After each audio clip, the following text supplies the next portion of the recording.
Здравствуйте, дорогие друзья! Я рада вас приветствовать на моем канале. Сегодня в данном видео я поделюсь с вами всеми секретами, как сделать вот такой пышный, устойчивый меренговый рулет, который превосходно держит форму, у которого толщина коржа доходит до 2 см, от 1,5 до 2 см, то есть он превосходно переносит транспортировки, хранение в холодильнике. И этот меренговый рулет я буду готовить со вкусом фисташка-малина. Буду измерять линейкой толщину этого коржа, чтобы вы видели, что это действительно правда, что реально испечь такой в домашних условиях рулет.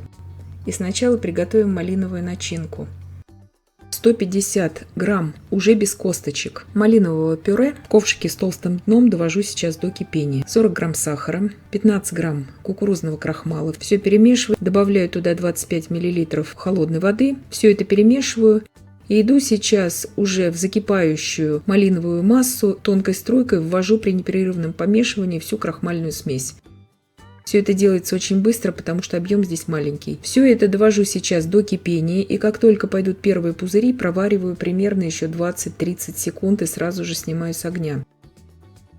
Готовый конфитюр я сейчас переливаю уже в емкость, где он у меня будет остывать до очень холодного состояния. Накрываю пищевой пленкой в контакт и приготовлю уже сам меренговый корж. 6 яиц среднего размера комнатной температуры. Яйца без скорлупы, чтобы вам ориентироваться, примерно по 50 грамм. Очень тщательно отделяю белки от желтков, чтобы ни капли желтков не попало в белки. Посуда для взбивания белков должна быть очень чистая и обезжиренная. Желтки нам в этом рецепте уже не понадобятся, я их отставляю в сторону, их можно использовать для другой выпечки или крема. В белки я добавляю 8 грамм ванильного сахара, то есть 6 белков. У меня здесь весом примерно 190 грамм. Взбиваю просто до пышности, слегка, буквально полминуты, и добавляю туда 240 грамм сахара. Не сахарной пудры, а именно сахара. Ввожу вот так вот непрерывно сахар. Взбиваю ровно минуту и добавляю туда 12 грамм кукурузного крахмала. Больше добавлять не нужно, иначе будет уже чувствоваться во вкусе.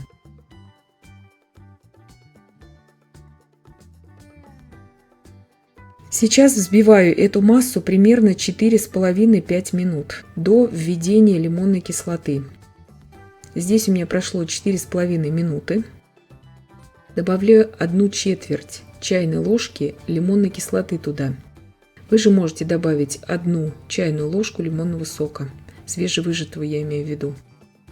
И все это взбиваю еще 2 минуты. Масса должна быть безейная, вот эта очень-очень плотная, чтобы она прекрасно держала форму. Даже не подрагивающие пики здесь будут, а именно такие устойчивые уже пики, если бы мы взбили, допустим, такой хороший, добротный белково-заварной крем. То есть вот так должна выглядеть здесь безейная масса. Вам уже даже трудно будет где-то, может быть, ее прокручивать при помощи миксера, но это так. Вот так идеально она держит пики, эта масса. Я не взбивала здесь, не начинала взбивать на малой скорости это безе, именно из-за того, что миксер у меня маломощный. Миксер у меня здесь всего 300 Вт.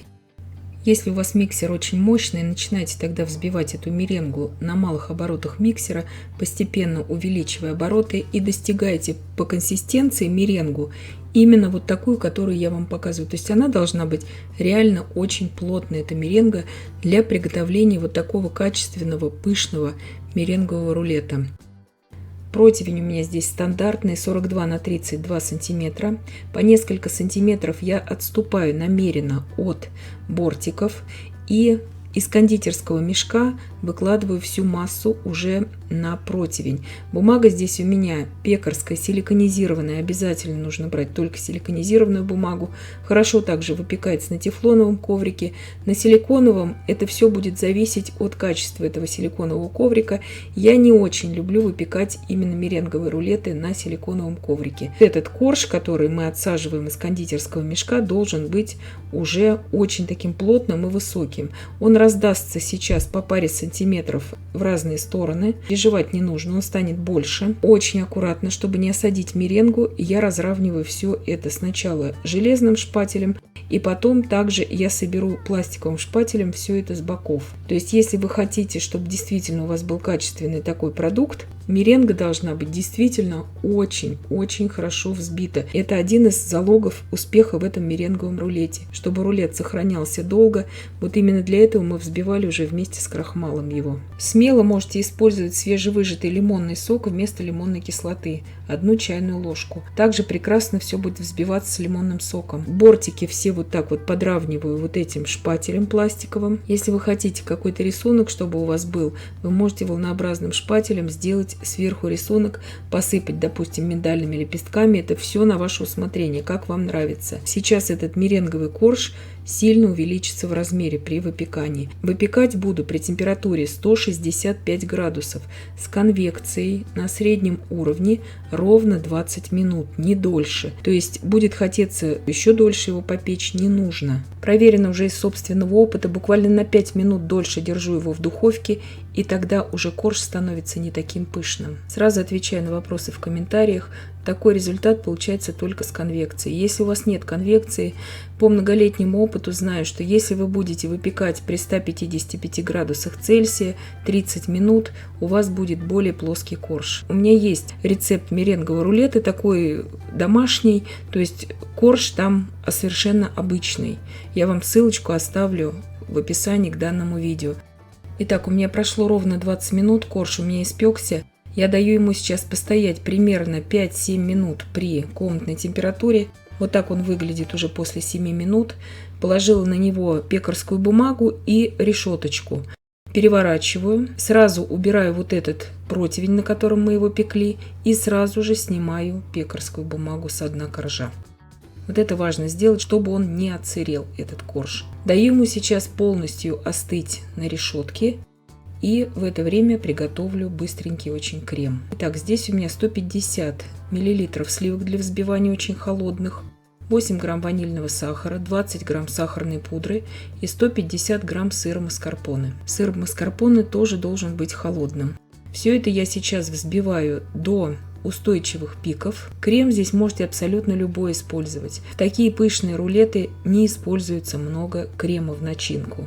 Половину сейчас крема я откладываю на украшение, то есть этот крем сверху, он в принципе также дополняет вкус рулета. В миске у меня осталась примерно половина массы крема. Добавляю туда сейчас 1 такую щедрую чайную ложку фисташковой пасты. Фисташковая паста у меня здесь натуральная, не сладкая. И добавлю каплю фисташкового красителя. Это я делаю намеренно, чтобы в разрезе вы визуально уже видели действительно вот эту грань между кремом и самим коржом, то есть чтобы я вам могла его продемонстрировать и очень точно померить линейкой, чтобы вы это видели. Крем ароматнейший, очень вкусный получается. Крем должен хорошо держать форму, то есть он не должен быть жидким для меренгового рулета. Итак, на полностью остывший корж я из кондитерского мешка наношу примерно 150 грамм крема для начинки, не больше. Больше крема здесь нам не понадобится. Очень бережно шпателем разравниваю крем, чтобы ни в коем случае не повредить корж, и наношу малиновую прослойку. Немножко малиновой прослойки у меня останется, но это я показываю вам для видео. Если вы любите побольше, она у вас как раз вся уйдет. Итак, только низ вот этого коржа я подворачиваю руками, а все остальное я вот так сворачиваю при помощи бумаги пекарской. Вот это очень важно, чтобы он у вас не лопнул. То есть делаем такую трубочку и как бы тянем на себя эту пекарскую бумагу. И тогда он у вас не полопается и будет идеальным. Переношу его сейчас при помощи 2 шпателей на доску, где я буду его разрезать, этот меренговый рулет. Крем у меня лежал в холодильнике, пока я все манипуляции здесь с рулетом делала. Это очень важно, чтобы он у вас не разжижался. Убирайте это для украшения всегда крем в холодильник. Насадка кондитерская у меня здесь 1М. Это самая распространенная насадка для украшения капкейков, пирожных и вот меренгового рулета тоже. Здесь крем вот этот, который сверху, он также у нас идет для дополнения вкуса. То есть в принципе это та же начинка. У меня не было здесь, к сожалению, свежей малины. Украшаю клубникой свежей и красной смородиной. Я считаю, что это не так критично. Вот такой прекрасный рулет. Убирала его на 2 часа в холодильник. После холодильника прекрасно он нарезается. Он уже стабилизировался. Он также и ночь проведет в холодильнике, этот рулет. С ним ничего не будет. То есть он прекрасно будет держать форму. Буду сейчас честно вам показывать все с линейкой, какой корж получился у нас. Немножко зачищу сейчас ножом вот этот зеленый крем с рулета, потому что крем такой здесь красочный очень, поэтому вот такой прекрасный разрез у него получается.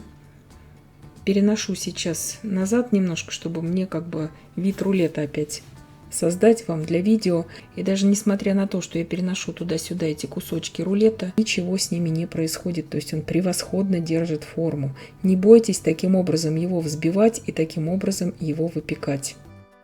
От 1,5 до 2 сантиметров у нас толщина меренгового коржа уже в свернутом виде.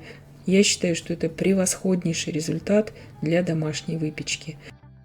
Надламываю большой вилкой кусочек. Смотрите, как прекрасно он держит форму. То есть прекраснейший результат. Я очень им довольна. И я надеюсь, что видео было полезным и познавательным. Подписывайтесь на мой канал, ставьте лайки, пишите комментарии. Я всем желаю больших успехов и до встречи в новых видео.